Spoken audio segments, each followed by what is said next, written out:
Hello and welcome to अंग्रेजी की पाठशाला। और आज हम करेंगे इंग्लिश का एक बहुत ही इम्पोर्टेंट टॉपिक लेटर राइटिंग, जिसमें कि हम लेटर लिखते हैं। तो लेटर के लिए देखिए, सबसे पहले हम देखते हैं a story behind letter writing. एक बार पुराने समय की बात है, जब हरियाणा में मुख्यमंत्री देवीलाल जी हुआ करते थे। उन्होंने किसी किसान को कर्ज माफ़ी के लिए बोल रखा था, और वो किसान जो है वो देवीलाल जी के पास जाते हैं और कहते हैं जी हमें कर्जा माफ़ करवाना है। तो देवीलाल जी वहाँ जो ऑफिसर थे उनको बुलाते हैं और कहते हैं कि भाई इन लोगों का कर्जा माफ़ करना है। तो जैसी ऑफिसर्स की आदत होती है वो उसको मना कर देते कि नहीं, ये कर्जा माफ़ नहीं हो सकता। तो उस समय मुख्यमंत्री थे, तो सीएम साहब कहते हैं कि हो कैसे नहीं सकता, एक चिट्ठी लिखो, ऊपर लिखो कर्जा माफ़ और नीचे मेरा नाम लिख दो देवीलाल, मैं उस पर साइन कर दूंगा और तुम कर्जा माफ़ कर देना। ये है लेटर की ताकत, कि जब हम किसी को लेटर लिखते हैं तो वो लेटर जो है हमारे मन की बात को सीधा टारगेट तक पहुंचाता है, जहां पहुंचानी होती है वहां तक पहुंचाता है। अब एक सॉन्ग्स के जरिए देखिए, आपने सॉन्ग सुना होगा कि कबूतर जा जा जा। वो चिट्ठी पहले कबूतरों के गले में बांध देते थे चिट्ठियाँ, और वो कबूतर जो है उस चिट्ठी को गंतव्य स्थान पर पहुंचा देता था, एक डाकिए का काम भी करता था। एक और सॉन्ग है हमारी फिल्मों में कि हमने सनम को खत लिखा। यहाँ से लेटर लिखने की बात शुरू हो जाती। कैसे? हमने, किसने, यह पत्र किसने लिखा, पहला सवाल।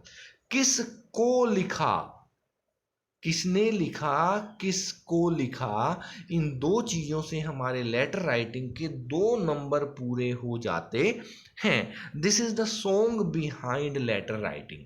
और अब तीसरी बात कर लेते हैं कि फॉर्मेट ऑफ लेटर राइटिंग।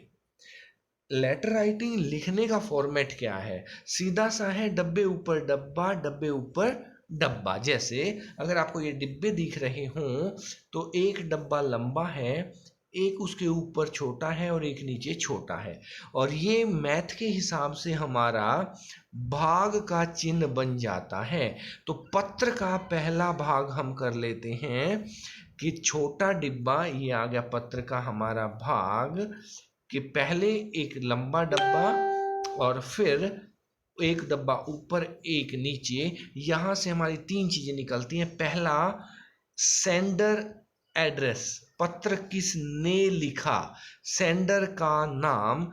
इस डब्बे में क्या चीजें आती हैं? जैसे हम पुराने समय में लिखते थे कि ABC ने पत्र लिखा है, कहाँ? एग्जामिनेशन हॉल, और एड्रेस हो जाता है 123 हाउसिंग बोर्ड जींद। ये हो गया पत्र लिखने वाले का नाम। उसके बाद एक जो है लंबा डब्बा जो है वो हमारा आ जाता है। तो लंबे डब्बे पर हम क्या कर सकते हैं? वहां पर हम पत्र लिखने की तिथि लिख सकते हैं, डेट। और डेट के लिए भी जैसे आज की ही अगर हम बात करें तो 10 जून और 2020, ये तो है बिल्कुल सीधा सीधा। हालांकि इसमें कुछ लोग क्या कहते हैं कि हम अगर शुरू में 10 लगेंगे तो उसके TH लगाना पड़ेगा, 10th, JUNE जून, फिर कोमा लगेगा, फिर 2020 लगेगा। तो अब इन फॉर्मेट्स में क्या है कि जिस तरह से ऊपर एड्रेस में नाम के पीछे कोमा पहले लगता था, अब नहीं लगता था, क्योंकि कंप्यूटर से अब टाइप करते हैं, जितनी चीज़ें सिंपल की जाए उतना ही अच्छा है। दूसरा, पते में कोमा लगता था, तीसरा पते की तीसरी लाइन में फुल स्टॉप लगता था। तो अब ये तीनों चीज़ें ख़त्म कर दी गई हैं। सीधा आप पता लिखें, सीधी आप डेट लिखें। और अब आ गया तीसरा डिब्बा, किसको पत्र लिखना है।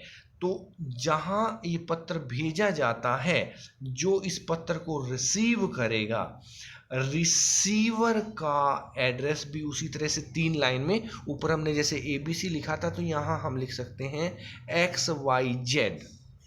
और वो कहाँ रहता है, और उसका हाउस नंबर 456, और कोई भी नगर का नाम रामनगर, सीतानगर। तो उस तरह से हम तीसरा एड्रेस भी हो जाता है, कैसे, XYZ हाउस नंबर 456 और रहता है रामनगर, और कहाँ, न्यू दिल्ली। ये हमने 3 लाइन का छोटा सा एड्रेस लिख दिया। 3 लाइन का एड्रेस का डिब्बा ऊपर, फिर तिथि की 1 लाइन, और फिर 3 लाइन का जहां पत्र पहुंचाना है, इसे हम फ्रॉम एंड टू भी कह सकते हैं। तो ये एक भाग का निशान और पत्र का हमारा एक भाग पूरा हो जाता है। 1 2 3 भाग हमारा पूरा हो जाता है। अब हम आते हैं सेकंड भाग पर। सेकंड क्या है कि सब्जेक्ट, पत्र हम किस बारे में लिख रहे हैं। जैसे ऊपर वाला पत्र था कर्जा माफी के बारे में, तो ये हम पत्र किस विषय में लिख रहे हैं वो विषय यहाँ लिख दिया जाता है। जैसे फीस माफी का है तो फीस माफ लिख दो, छुट्टी का है तो छुट्टी लिख दो। इस तरह से हम सब्जेक्ट कर सकते हैं।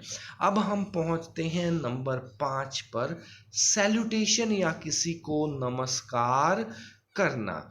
अब इस नमस्कार में हम उसको सीधा सर या श्रीमान कहकर संबोधित कर सकते हैं। कई सारे लोग हैं, जैसे कई बार कंपनी में लिखना पड़ता है पत्र, तो सर्स एस भी लगा सकते हैं, इसी को बहुवचन में हम कर सकते हैं। डियर हम बोल सकते हैं, डियर सर बोल सकते हैं, डियर सर्स बोल सकते हैं, रेस्पेक्टेड सर, रेस्पेक्टेड सर्स।